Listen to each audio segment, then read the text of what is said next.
Hi, I'm Kara. Hi, I'm Whitney, and we are Jenny from the blockchain. Today, we are going to show you what a Bitcoin ATM looks like. There's been a bunch of interest in Bitcoin recently, and a bunch of people asking about Bitcoin ATM, so we figured we'd give it a shot. So, we went to this Bitcoin ATM, and it says that it's not going to allow certain transfers over certain amounts right now, I guess because all the transactions are too much.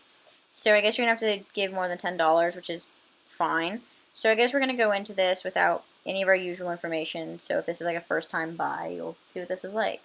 So on the screen, you're just going to go click buy Bitcoin. Then you're going to type in your phone number, and then it's going to send you a SMS of your, your code and a PIN number. Yeah, it's going to kind of make an account for you on this machine. This, I think, is a coin source machine.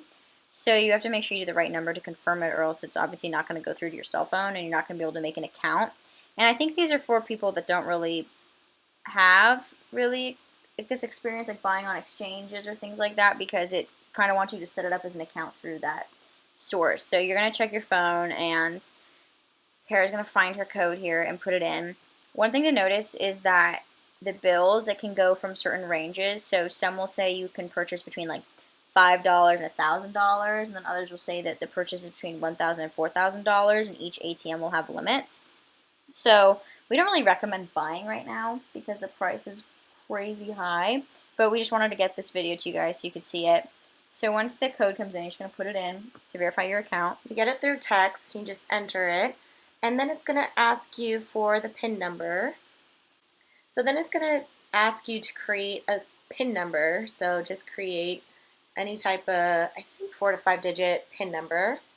Then it's going to ask you to repeat it. Obviously, this is for security reasons, as you're making an account on this very public machine. Then it's going to ask you to scan your ID. So you're going to hold your ID up to the scanner. You're going to scan the back of it. And the front of it. This took some time, so I guess we're just going to speed through this process real quick. And here we go. Okay, so the ID is accepted, and now it's going to verify. So it's kind of important that obviously you use like a real ID and your real phone number, or else you aren't going to be able to buy crypto this way. I guess this is a way for people to do it where they feel more comfortable not having to deal with online transactions. But one thing to note is the price here was a lot higher than it is on any trading index. I think it was almost $1,000 more. Yeah, it was about $1,000 to $1,500 more based on, I guess, any time. Because you'll see on the screen it went from like $1,700 to $17,800. It was wild. So then once it comes back to the screen, you're just going to have to log in again using your PIN number and account information you just set up. So you're just going to go back to the machine and hit buy Bitcoin, then go through the same process. So this is where you're going to put your phone number in again, but this time the phone number isn't to get a verification code. It's, I guess, like a login ID, like a username, but just in this public ATM, I guess. So you're going to put in your phone number, and then the PIN that you used before, you're going to use to log into the account, I guess you would, like a normal ATM on a debit card. Entering in that PIN that you created, hit accept. Then you're going to go to your receiving address. I have a Coinbase on my phone, so I just pulled that up. I went to the QR code receiving address on Coinbase, and then it's going to ask you to scan it. And you can also type in an address is the other option, but I know that's probably not an option a lot of people want to do, is to manually enter in an address.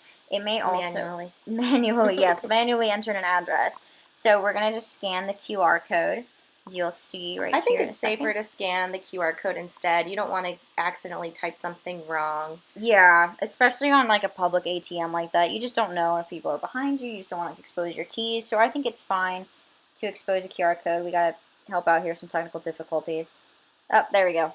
And so now you'll see on the screen that there is this option to put, well, it says $0 there on the left, and then how much Bitcoin that equals on the right.